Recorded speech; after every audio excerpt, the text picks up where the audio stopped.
यही हरि भक्त कहते हैं, यही सब ग्रंथ गाते हैं। न जाने कौन से गुण पर दया निधि रीझ जाते हैं। यही हरि भक्त कहते हैं, यही सब ग्रंथ गाते हैं। न जाने कौन से गुण पर दया निधि रीझ जाते हैं। नहीं स्वीकार करते हैं निमंत्रण दुर्योधन का। विदुर के घर पहुंचकर भोग छिलकों का लगाते हैं।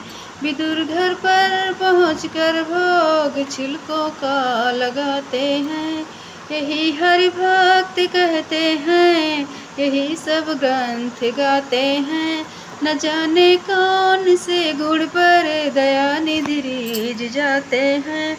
न आए मधुपुरी से गोपियों की दुख कथा सुनकर।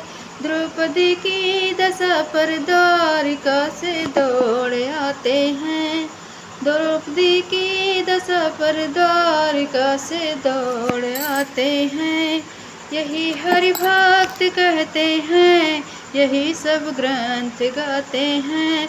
न जाने कौन से गुण पर दया निधि रीझ जाते हैं। न रोए वन गमन में श्री पिता की वेदनाओं पर। जटायु को उठा निज गोद में आंसू बहाते हैं। यही हरि भक्त कहते हैं, यही सब ग्रंथ गाते हैं।